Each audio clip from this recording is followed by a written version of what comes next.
Dear colleagues, this morning we have the pleasure of welcoming Taoiseach Micheál Martin, the Irish Prime Minister. Taoiseach, thank you for coming to address the European Parliament as part of our This is Europe debates. This year is an important one for Ireland in Europe and an important one for Europe with Ireland. It marks 50 years since the Irish people voted overwhelmingly in favour of joining what was then called the European Economic Community, and 50 years on, we are pleased that Irish citizens' support for the European project remains extremely high. The Irish Prime Minister being here with us in plenary is also an expression of Ireland's commitment as Europe faces difficult times with an illegal and unprovoked invasion of Ukraine.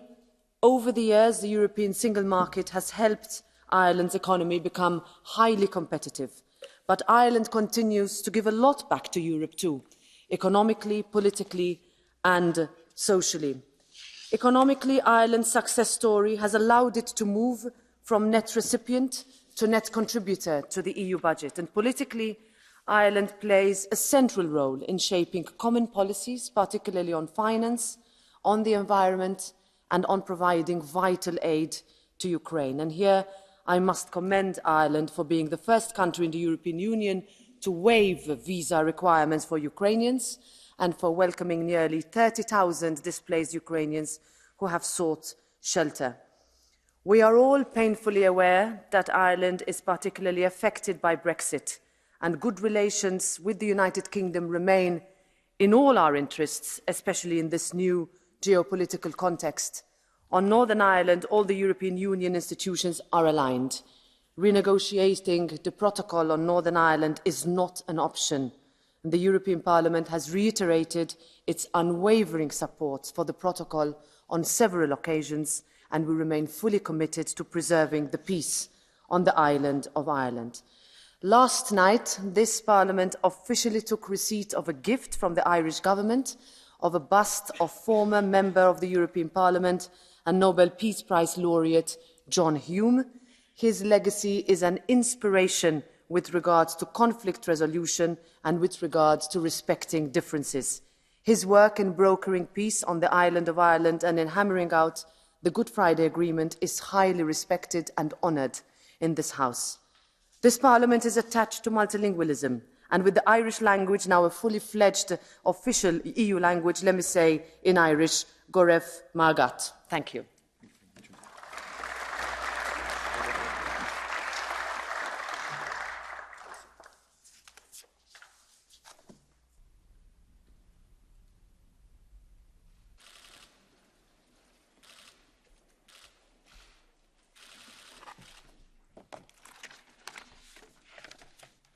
President Metsola, Vice Presidents, distinguished leaders of the political groups, members of Parliament, citizens of Europe, it's an honour to be here today, and I thank you, President Metsola, for your kind invitation to address this session. I would like to salute your leadership of the European Parliament. Before I reflect on Ireland's European path, it would be remiss of me not to pause to pay tribute to that great European, David Sassoli, who graced the office of President of this Parliament with such intelligence and dignity. Through his life and in his work, he demonstrated integrity, compassion and a strong focus on the most vulnerable in society.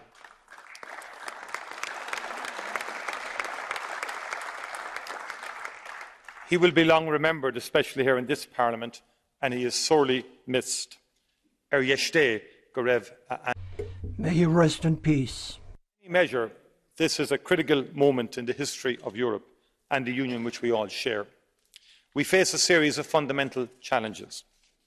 Will the values of free democracies prevail in the face of military and other aggression? Will we act together to protect hard-won progress in our societies? Do we have the ambition and urgency required to achieve energy security and tackle an existential climate crisis? Do we have the strength to overcome the many forces which seek to return us to the days of destructive rivalry and competition between the nations of Europe? My message to you today is that we stand resolutely with all those who share the core values of peace, democracy and progress in Europe. And we believe that protecting these values demands a strong European Union. Is léargas é báilríocht na Parlamente seo ag súlacht na... Membership of this Parliament is testimony to the diversity of Europe, of our languages, our cultures and our histories. No two nations are the same. However, we come together and in a spirit of mutual respect, we plan our way ahead, we debate it and we lay it out. I would like to warmly welcome the end of the derogation with regard to the status of Irish in the European Union. Since the beginning of this year, Irish is today on an equal footing with the languages of the other founders of the European Union. It is an important step ahead and it will strengthen the language community of Irish. Transformative. We have seen an overwhelmingly positive impact across all dimensions of our society. Last month, we marked the 50th anniversary of the decision of the Irish people to join what we now call the European Union. And for us, there is simply no doubt this membership has been an historic enabler of sustained progress for Ireland. The decision of the people of Ireland to support membership was overwhelming, but it was not achieved easily. In the then 6 existing member states, questions were asked if Ireland, then the poorest country in Europe, was simply too peripheral and too poor to be able to survive in the European community. At home, a coalition of forces used the classic anti-Europe tactics of claiming that we would be swamped by a neo-imperialist organisation and would lose our separate identity. However, an overwhelming majority rejected these arguments. The Irish people instead chose the path of hope and solidarity, of cooperation and a shared future. Time and time again, this decision has been vindicated. One of the inspiring things about that decision 50 years ago is the role which was played by leaders from our revolutionary generation, those who as young people had done so much to win our independence against tremendous odds. They did not see Europe as a threat to our sovereignty, but as an enabler of our sovereignty. They rejected the idea of nationalism as a narrow and defensive concept. Instead, they believed nationalism should be outward and forward-looking. And just as they did, we continue to be inspired by the ideas contained in our proclamation of independence from 1916, when the greatest of our leaders committed their country to the ideals of equality, diversity and cooperation with other nations. And that is why the democratic majority of the Irish people remain Euro-positive, and why we see the success of the European Union as directly linked to the success of nation-states. Over the last 50 years, sharing our sovereignty with our European partners helped to make us all safer, stronger and more prosperous. And Ireland has in turn been proud to contribute strongly to the shaping of today's European Union. In the intense debates and negotiations of the past 2 years, I and my government have been very clear. The Union must be strengthened. In order to serve us all better and to respond to urgent challenges, it needs more ambition and resources. We have been and we remain supportive of a growing and diverse union based on shared values and shared prosperity. This has been a consistent theme during our presidencies of the Council. During our 1990 presidency, we strongly supported European Union recognition of German reunification.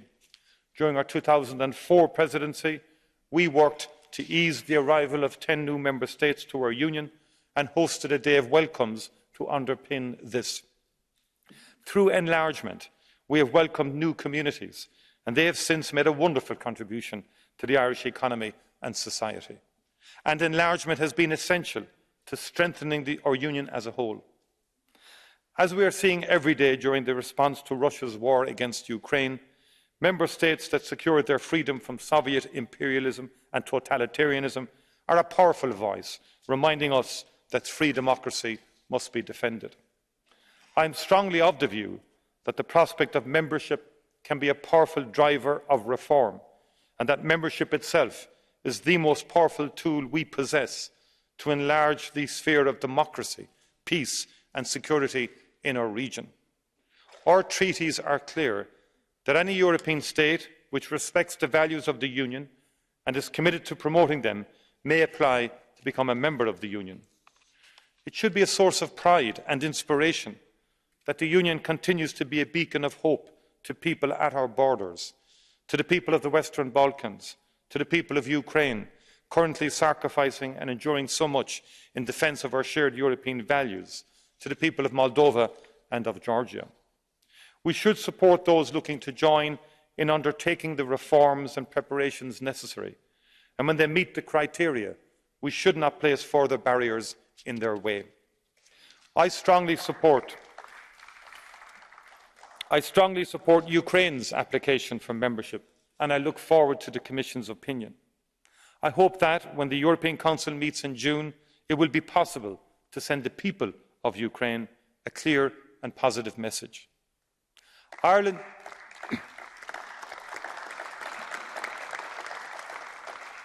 Ireland's lived experience, and we are not alone in this, is that European Union membership is transformative.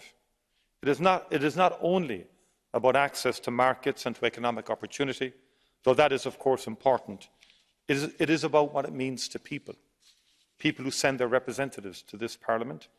People, young people especially, who benefit from the freedom to move throughout the Union, to learn, to work, to experience life in another place and with another culture. People who gain confidence and strength from knowing that they live in a union of values, of laws, of democracy, in which human rights and human dignity are fundamental guarantees. That is our strength, and Ireland is proud to be part of such a union. And no matter what its opponents say, let us never forget that the European Union is the most successful initiative for peace in our continent's history. In Ireland, we feel this so deeply because of the Union's role in supporting our successful efforts to bring an end to campaigns of violence which lasted for 3 decades. When I arrived in Strasbourg yesterday, I was privileged to join President Metsola in a ceremony to honour the only person to serve as an MEP who was also awarded the Nobel Peace Prize. John Hume was a political giant. A proud Irish nationalist and democrat, he dedicated his life to the cause of serving his people and persuading the minority to abandon violence and join in democratic politics. John was passionate about his country's future, and that is why he was also a passionate supporter of the European Union.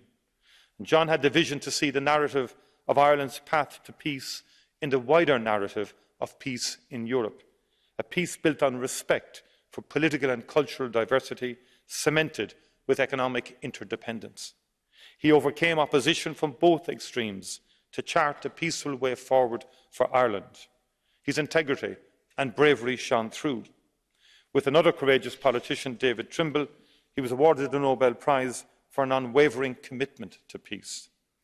He won every election he stood in and served in this Parliament for 25 years. And it is one of the many harsh realities of the Brexit vote of 2016 that no serious consideration was given to the implications for Northern Ireland and the agreement which underpins peace and reconciliation. The Good Friday Agreement provides a clear framework for protecting different identities and interests in Northern Ireland. It is a triumph for democratic politics, and it has been a model for conflict resolution in many parts of the world. I can think of no more solemn agreement than one which has ended a deadly conflict, has been democratically ratified, and has been in operation for a quarter of a century. Because of this, a very detailed deal was negotiated and adopted to limit the damage on Northern Ireland caused by Brexit. Central to achieving this generous deal was the unwavering support and solidarity of our partners in the European Union, including the members of this Parliament. I want to pay tribute to the European Parliament, which was absolutely clear in its support for the Good Friday Agreement and on the need to find a unique solution that would work for Northern Ireland. That solidarity mattered. That solidarity continues to matter. The unique solution was, of course, the Protocol on Ireland and Northern Ireland that is an integral part of the withdrawal agreement between the European Union and the United Kingdom. It is perfectly reasonable to look for ways to improve the operation of the Protocol, but unfortunately what we have seen are bad faith efforts to undermine a treaty freely entered into. Instead of trying to create a constructive atmosphere for all to engage, we have actually seen efforts to block agreements or introduce new problems. In contrast, the European Union has worked hard to find ways to ensure that where there is a negative impact on businesses and citizens in Northern Ireland, it is minimised as much as possible. Vice President of the Commission, Maroš Šefčovič, and his team have done remarkable work in listening to businesses and communities throughout Northern Ireland. They have a deep and practical understanding of the operation of the Protocol. Last October, the Commission proposed a package of measures that would result in a significant reduction in border-linked checks. This Parliament has also been incredibly constructive. For example, in April, you overwhelmingly approved legislation to help safeguard the supply of medicines to Northern Ireland. I have said many times that there are solutions to practical problems under the Protocol if there is a political will to find them. But that requires partnership. It requires the United Kingdom government to engage with good faith, seriousness and commitment. Unilateral action to set aside a solemn agreement would be deeply damaging. It would mark a historic low point, signalling a disregard for essential principles of laws which are the foundation of international relations. And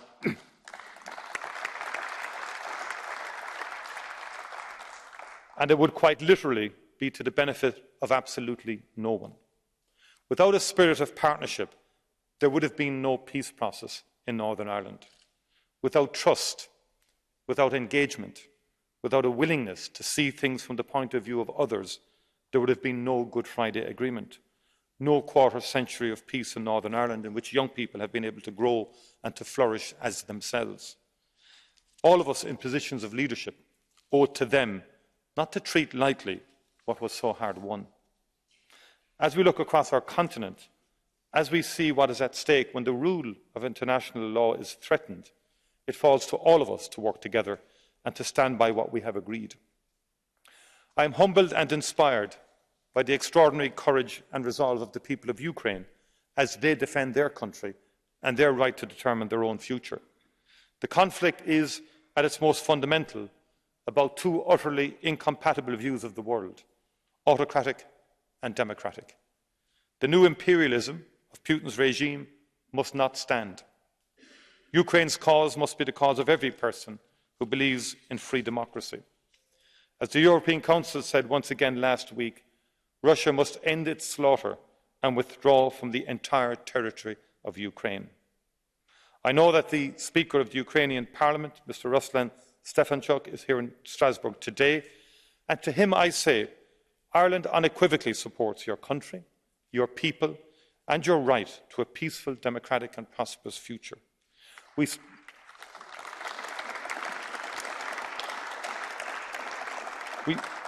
strongly support the toughest possible sanctions, and we do so understanding that this involves costs for us all. We are honoured that more than 34,000 Ukrainians have sought shelter in our country. How many times have we heard ideologues from the extremes condemn and attack the European Union? Yet today, for many millions of people on our borders, it is the flag of blue with a circle of golden stars which symbolises their wish to be free. In 2014, the people of Ukraine took to the streets to demand a democratic and European future, and for this they suffered invasion and partition. We did too little to stand with the people of Ukraine then. We did too little to reject Putin's new imperialism and his demand to control other countries in a sphere of influence. And this happened while he was constantly investing in extremist parties and disinformation in our countries, putting us all on notice that the destruction of the European Union was a core policy objective for him. We must stand with Ukraine, not just during this war, but in the months and years ahead. Our agenda must be Ukraine's reconstruction, its securing of democracy and its inclusion within our Union. We must also support the democratic right of the Belarusian people to new, free and fair elections. We must condemn the detention of political prisoners such as Sergei Tikhanovsky, the husband of the inspiring leader Svitlana Tikhanovskaya. As a country with our own experience of famine, we condemn the illegal appropriation of agricultural production in Ukraine, which is having a direct impact on global food security and affordability and is affecting the most vulnerable communities in parts of Africa and in the Middle East. It is hard to comprehend that hunger itself has been weaponised. Ireland will support the European Union in playing its part in an effective and swift international coordination to ensure a comprehensive global food security response. And just as we are now showing urgency concerning Russian aggression, we also need to show more urgency on the other major challenges facing our Union and our citizens. We must redouble efforts to accelerate the decarbonisation of our society, break our dependence on fossil fuels, and provide a more resilient, secure and sustainable energy system for future generations. There are many who continue to ignore or casually dismiss the scientific consensus about climate change. However, nobody can surely ignore the direct political and economic threat which dependence on fossil fuels poses. As far as Ireland is concerned, we unequivocally accept that climate change is a critical threat and it must be a defining issue for us. An immediate and large-scale reduction in greenhouse gas emissions is crucial. Unless we act now, terrible outcomes will be inevitable. We believe that Europe must push forward with its initiatives, including the European Green Deal and the Sustainable Finance Agenda. Ireland is ready to play our part. We have enacted legislation to put a legally binding target of reducing emissions by 2030 to 51% below 2018 levels.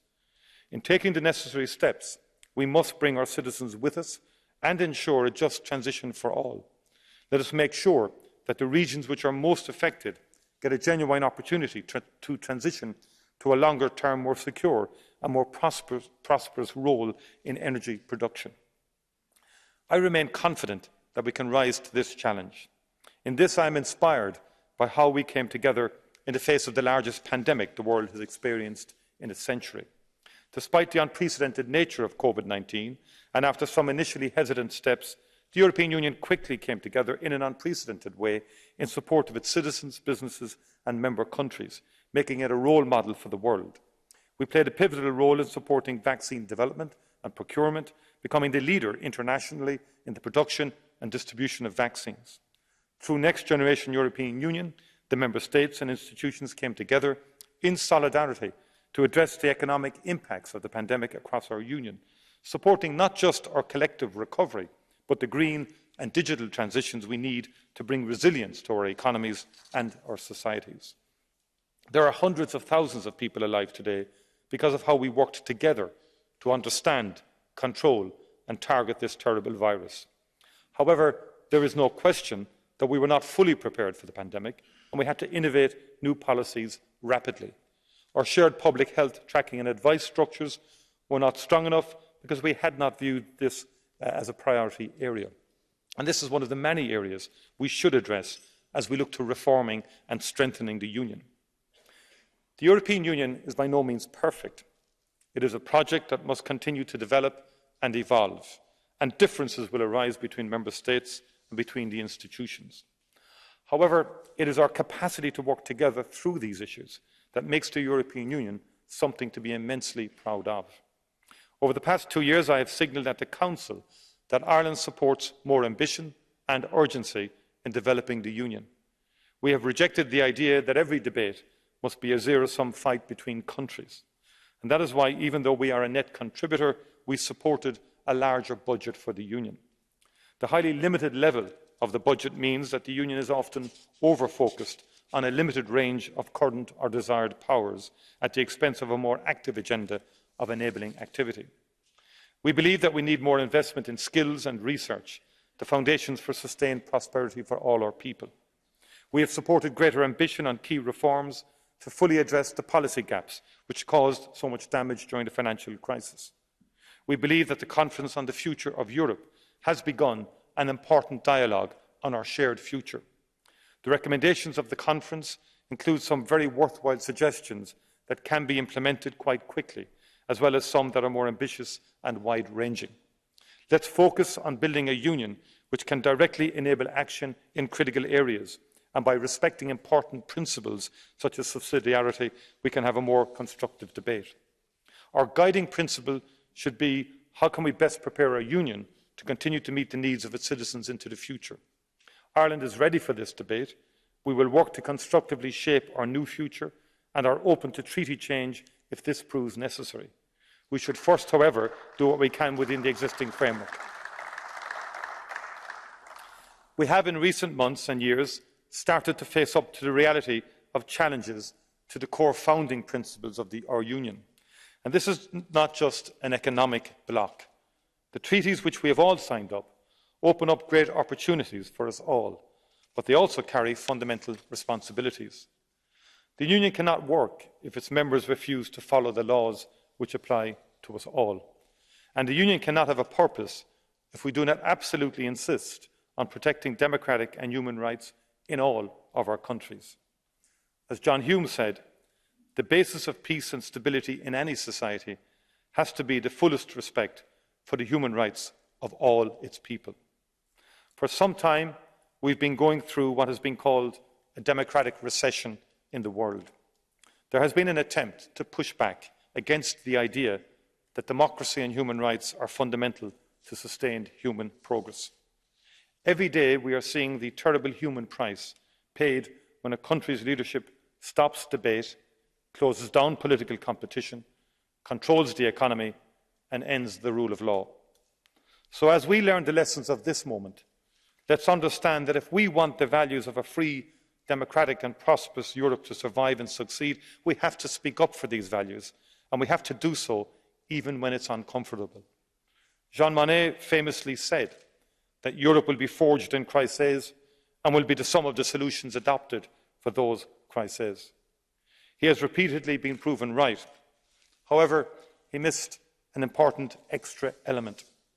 Yes, we have constantly required a crisis in order to make major changes, but ultimately we are more and more seeing that if we want progress for Europe, it must be forged by its commitment to values. We must protect and strengthen these values. If we do this, we will remain a beacon of hope to others, especially our fellow Europeans in Ukraine. In our Union, we are better together. In our Union, we are better together, we are stronger together, we achieve most and best when we work together. Thank you very much indeed. Thank you.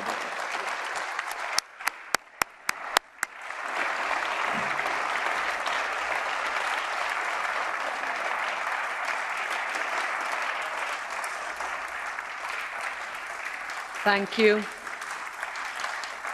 Thank you very much, dear Taoiseach, for that inspiring speech. I now give the floor to the representatives of the political group, starting with the EPP group, Francis Fitzgerald.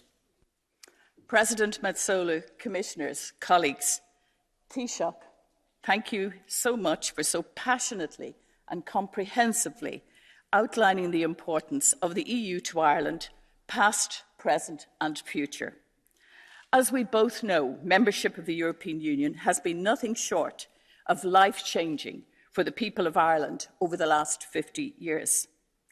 That historic vote in May 1972 to join the European communities changed the economic and social trajectory of the Irish state for the better. And as an Irish woman, I can unequivocally vouch for this positive change. The 5 decades have witnessed Ireland's emergence as a modern, open economy and society, shaped by close reciprocal cooperation with our European partners. We strongly endorse the European values of human rights, democracy, freedom of the press and rule of law. The European Union is a beacon, a model and an instrument for obtaining peace.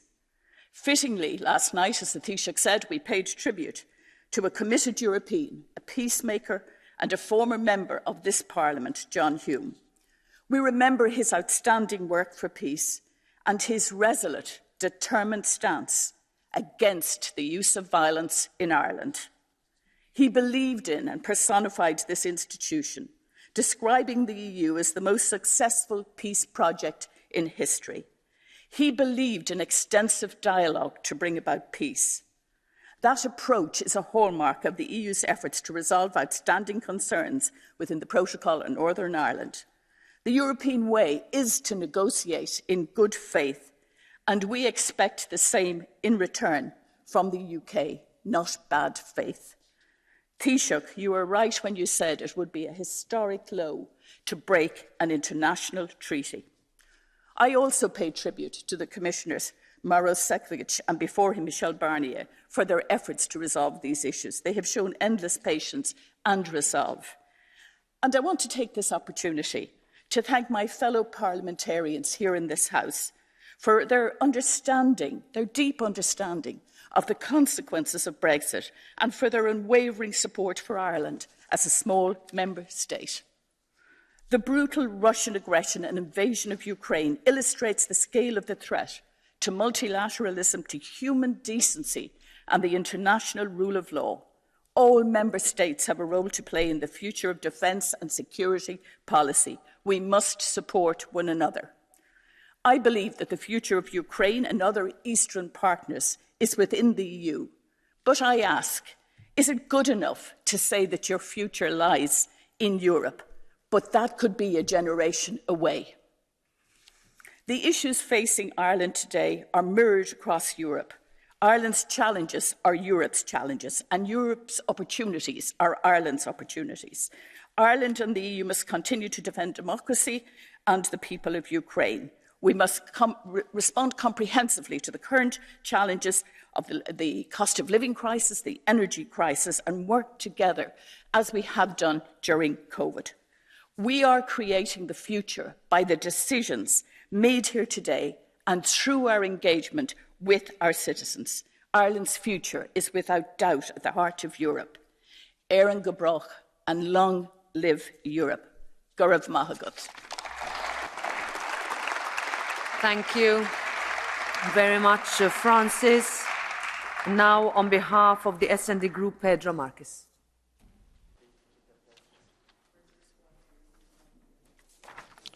Thank you, Madam President.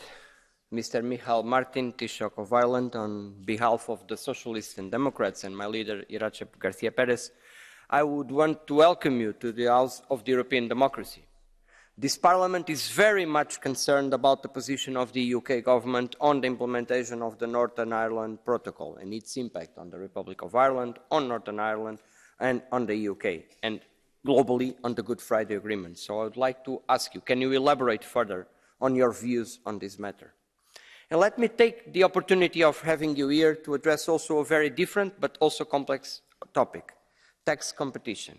It endangers the so critical collection of resources that you referred to, Taoiseach. Let me say clearly, we welcome resoundingly the fact that the Republic of Ireland joined the OECD tax agreement on minimum corporate taxation. Nevertheless, as we all know, many other practices may still be used to decrease real taxation. Taoiseach, do you agree that the EU and the Member States should cooperate more to level the playing field on these matters? Thank you so much for the opportunity. Welcome to the European Parliament. Thank you very much, Mr. Marques. And now, on behalf of the Renew Group, Stéphane Séjourné.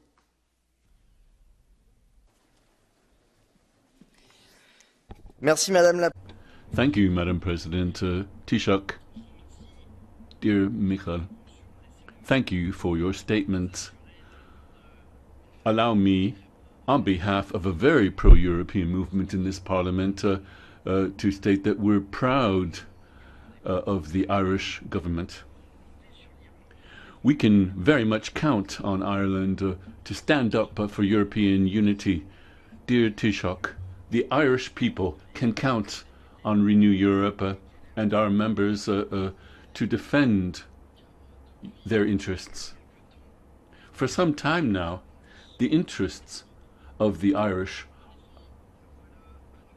match the interests of Europe. And we look at the consequences of Brexit, we all know how worried the Irish and Northern Irish citizens are. And we're also worried about the food security and the market. Ireland's dependence on very much Boris Johnson's stability. And there's the Irish Protocol and the Irish, including the Northern Irish people, who 56% voted in favour of parties in favour of that agreement. So it's not unilaterally up to Westminster, in violation, absolutely in breach of international law, to just do whatever they feel like based on their convenience, and Europe having no say, supposedly. Dear Taoiseach, I will take advantage of the fact that I have the floor to draw attention to a very important point for our political group, the proposals to the citizens, the Conference on the Future of Europe. We would make an appeal for a convention so that, if necessary, we can allow our treaties to evolve with the time, to create the right of initiative for the Parliament and a number of decision-making points, unanimity on certain points in the Council, for example. A single state should no longer be able to hold up decisions of hundreds of millions of Europeans. So my question is, what is the Irish government's position on these matters and on this conference? You answered in part, but my political group would like you to elaborate if you don't mind. Thank you very much once again. Long live Europe, long live Ireland. Monsieur Séjourné. Now, on behalf of the Green Group, I call Philip Lambert to take the floor. Taoiseach, welcome. Welcome to the European Parliament. Actually, when one looks at the history of your country, a history marked by war, occupation, famine, poverty, mass immigration, a global financial crisis which hit you like few other countries, one might expect a country of anger, bitterness, revenge, and we have none of that. None of that. I'm really struck every time, and you embody that, every time I meet the Irish colleagues, that we find at the same time gravitas, but also a sense of optimism towards the future and humility. There's no grandstanding, it seems, in your country. You don't need to grandstand to be great. And this is what I love so much about the contribution that your people are making to the European Union. And being future-oriented and optimist, to me, comes out of your speech as well. Again, not with big words, but let's take one, sovereignty. Instead of looking at this concept, which means the ability to decide on your own, basically, instead of looking back towards the nation state, and these are your words, you said the European Union is an enabler of sovereignty. It makes us more sovereign, contrary to what some in this House are saying. What I like also, and this is a change from your predecessor and successor, he was also humble enough to recognize 4 years ago that Ireland was a laggard when it comes to the climate transition. And it's true. Ireland was a laggard. But you embraced the new government, and indeed, thanks to the participation of the Greens, but your support, your personal support as Taoiseach, has embraced the green transition. Now, I do see the great plans and the commitments. Last year, Ireland's emissions grew by 6%. So we are still not there. There are still massive efforts to be made, but you and I see that the future of Europe's prosperity lies in leading that transition, rather than following, being laggards. We need to be leaders here if we want Europe to be prosperous. A last point that I will make is tell you that we will stand united and in solidarity with Ireland when it comes to preserving the Good Friday Agreement. We know that we are facing a British government that we can't trust, and I think that even his own party, well, many in his own party recognize that he's not a trustworthy person, but we have to endure. We have to endure and find ways to keep peace in Ireland, and believe us, we are with you on this. Thank you. Thank you very much, Mr. Lamberts. And now on behalf of the ID Group, Marco Zanni. Prego. Grazie, Presidente. Thank you, President.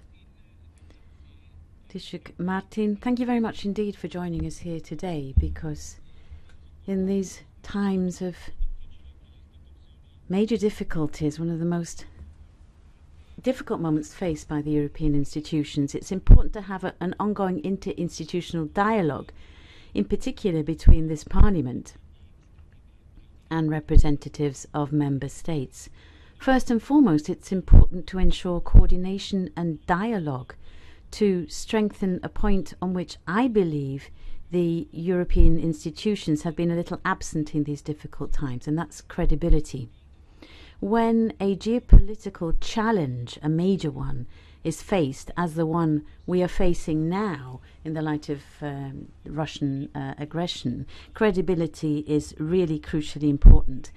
Unfortunately, however, due to strategic errors from the past, as we built our union and our model, this credibility, this unity, have been somewhat lacking. So it's crucial that we should work together to ensure that separate blocks are not set up, as sometimes we are seeing emerging in discussions on this emergency.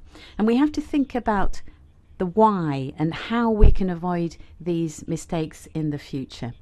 Decades of energy dependency on Russia, that was a political choice actually taken in the past by the EU. That has undermined our position. And right now, when today the Parliament should be voting one of the most important provisions for the future term, we have to be very aware of our past errors to avoid making them again in the future. Energy transition, this Commission has really focused very heavily on that in this term, and the Parliament has been working on it for some time now. It will not be successful if it's led by ideologies and if we don't learn from our past. Tying ourselves hand and foot in times when we're trying to shake off our links with Russia, tying ourselves hand and foot to another geopolitical situation, China, is not the correct path to reshape the socio-economic future of the European Union. We therefore call on everyone to think carefully about this and take the correct strategic decision on our autonomy on this package as well. And let me conclude on a final and further important point. We, the European citizens, have made major efforts to support Ukraine and its people in the face of this aggression. But for some time now, we've been calling for the European institutions to take specific steps, because the burden of this latest crisis, to avoid it falling on the shoulders of our people as well. In the face of the challenges we're facing, inflation, high prices, unemployment, the loss of purchasing power, it's absolutely crucial that there should be three priorities for the European institutions. Work, work, work. We have a huge opportunity to shape our future model, which has to be based on an autonomy which will free us from regimes and render us free in our geopolitical choices. If we are not able to shape that system by learning from the errors of the past, unfortunately, the European Union will remain weak and will always depend on others. Thank you. You can count on us. The ECR Group, Charlie Weymouth.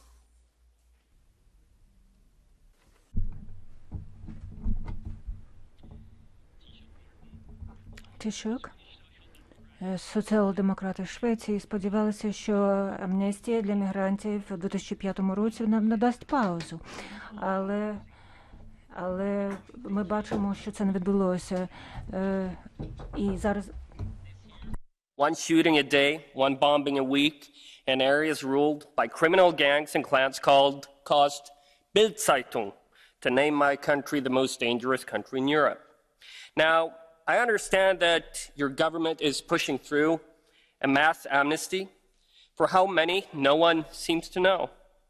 Taoiseach, have you looked at migration prognosis for the future? Ipsos tells us that 1.5 billion people would like to migrate if given the opportunity. The French government estimates that 35 to 40% of those would choose to Europe. That's 500 million that would like to go to our continent if given the opportunity, the same as the whole EU population, Taoiseach. Africa's population is set to grow from 1.4 billion today to 4 billion at the end of this century, and there aren't enough jobs. Taoiseach Martin, do you think that mass amnesties for illegal migrants by EU member states is going to alleviate or worsen migration pressure on Europe? Thank you. I give the floor next on behalf of the Left Group to Chris McManus. Thank you, President Metsola. Taoiseach, in his final speech to this Parliament, John Hume proposed that the EU should have a Commissioner for Peace and Reconciliation, whose mission would be to promote dialogue and help create a world in which there is no longer any war. We are no closer to that vision, but it is worth holding on to. And I echo these sentiments in the hope that a similar approach underpins Ireland's Council of Europe presidency assumed recently, for as we know, human rights are the core of the Council of Europe. Sometimes in this institution, we let economic considerations blind us to human rights violations.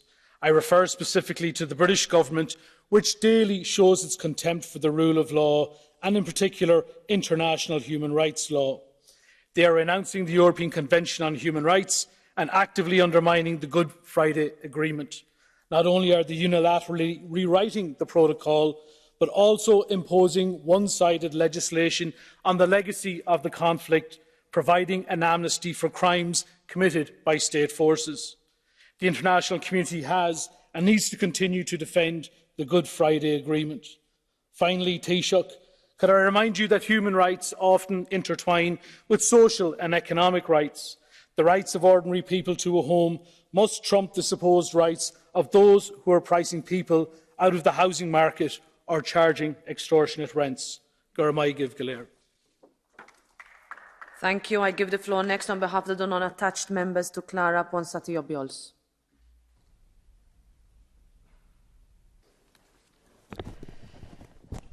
Thank you, President. Taoiseach, thanks for being here and for your remarks. The fundamental rights of any European must be the concern of every European. And in 1976, Ireland led by example. You took the UK to court for torturing detainees in Northern Ireland. It was an uphill fight, but time has shown that you were right. Yet, decades later, we still see judges using evidence extracted by mistreating detainees. A recent ruling of the European Court of Human Rights ruled that a conviction to 17 years based on a confession extracted in isolation and without counsel was not a fair trial. The man was set free. But last week, the Spanish Supreme Court disobeyed and sent him back to jail. Spain's disregard for the Strasbourg Court is astonishing. 11 times have they been condemned for not investigating tortures. But guess what? The judge that was blind to obvious torture in 6 of these cases, the delinquent judge, Mr. Grande Marlaska, is now security minister in Spain. Taoiseach, the tolerance of EU authorities to Spanish human rights violation is alarming. We urge you to make your voice and speak clearly about that.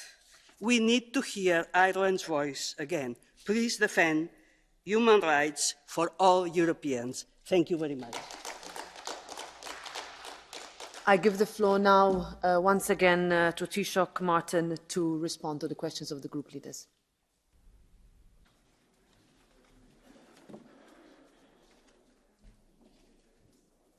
First of all, could I thank all of the members for responding and for the points that you've made. And I think Honourable Member Francis Fitzgerald made, I think, a number of key points, not least the transformative impact, again, of European Union membership in Ireland, and particularly women in Ireland over the last 50 years. And also, I think you made a key point in relation to enlargement. And I think you posed a question, if we say to countries that we want you to join or we're opening the door, why does it take so long? And my own view is that the enlargement process has taken far too long. And I think we need to have a fundamental reflection on this. We were with the Western Balkans before Christmas last. There is no reason why North Macedonia and Albania should not be members of the European Union now. And in my view, we have to accelerate the process. We have to make a fundamental call as a union in terms of enlargement. Ireland...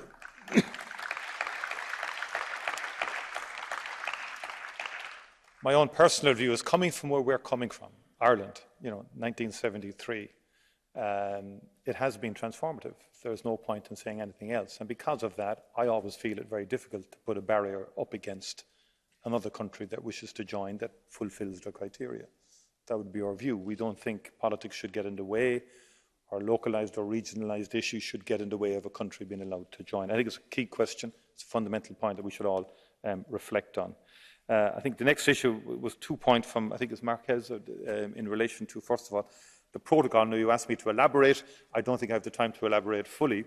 But what I would say is that Maros Sefcovic, if there was a Nobel Peace Prize for patience, he would win it hands down. And I want to thank him for the role that he has played.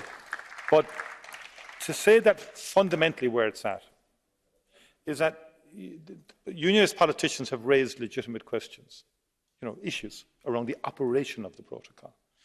And we believe the European Union, that is, believes that it can resolve these issues.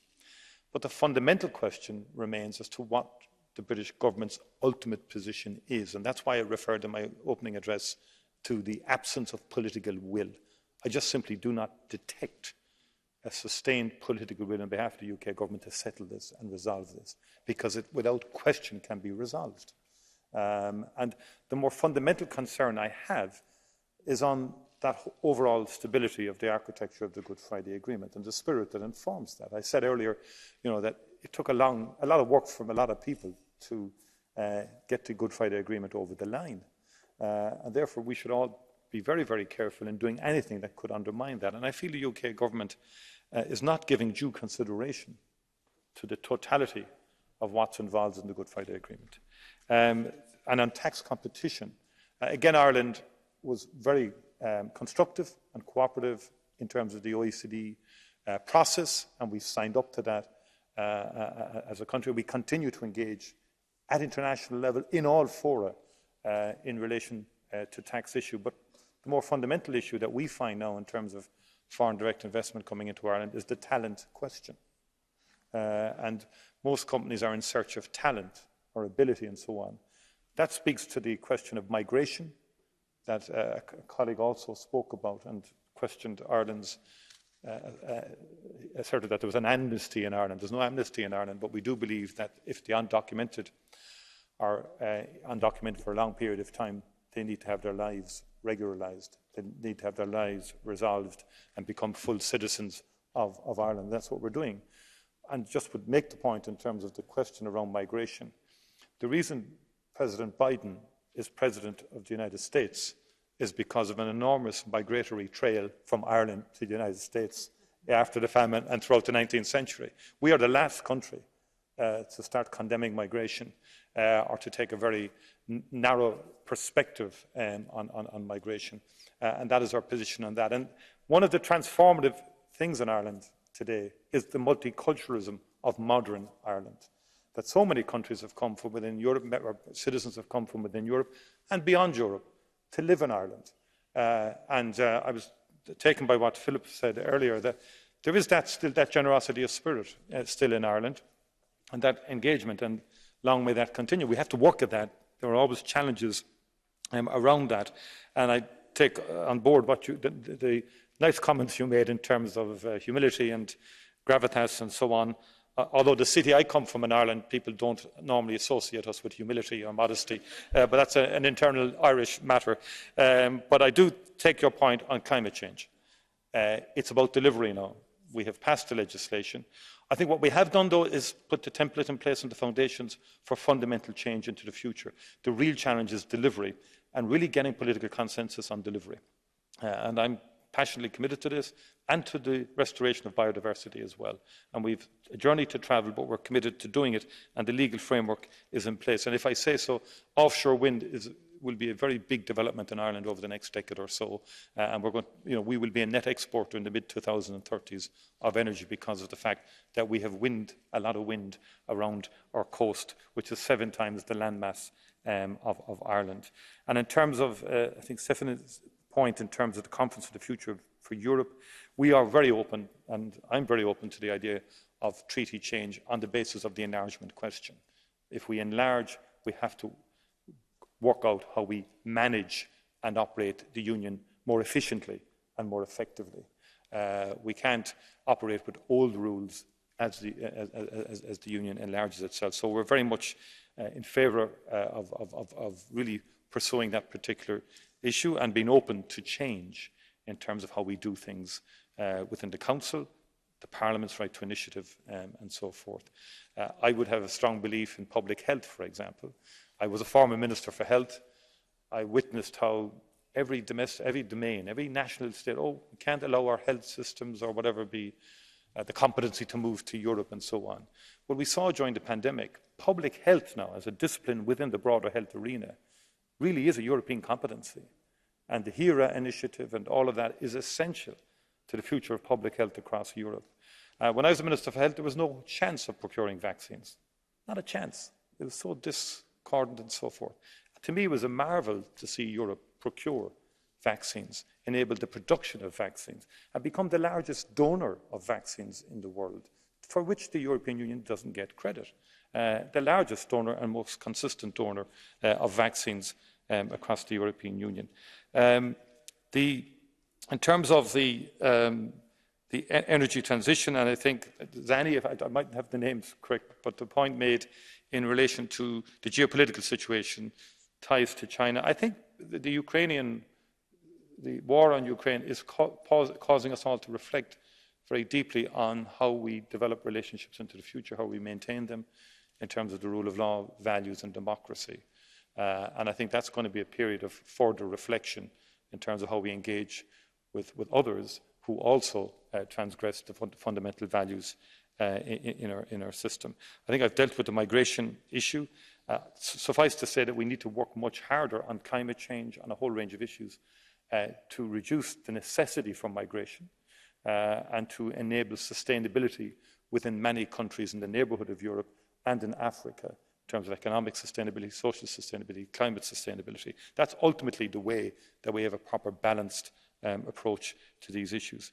In relation to Chris McManus's point, in terms of, again, I was at the Council of Europe yesterday, met with the Secretary-General, also visited the court, the European Court of Human Rights, which is a strong resonance with Ireland because of our history and because of the work it did in terms of Northern Ireland, also in the Erie case, for example, which was fundamental in terms of access to legal aid, not just for Ireland, but for the entirety of Europe in terms of that decision, and also the Norris case and LGBTQ rights, and the Louise O'Keeffe case also. So we have a strong affinity with that. Again, what was interesting is the United Kingdom government have nothing to fear from the European Court of Human Rights. In fact, it has one of the lowest number of cases against it. It seems to be very determined to create problems where problems don't really exist. So we're very committed to that. And again, on a more general level, in terms of tolerance of any violation of human rights, we are very strong on human rights as a country. We want to be, and we will continue to play our part at European Union level in advancing human rights. I want to thank you all very much for your contributions. It's been a privilege and an honour for me to address you as Taoiseach, and I look forward to engaging with you in the time ahead. Thank you very much indeed. Thank you so much.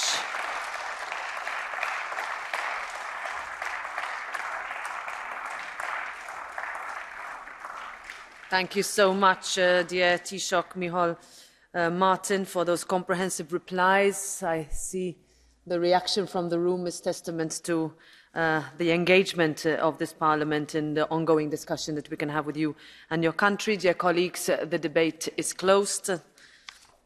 I have a number of announcements to make before we go on to the next item.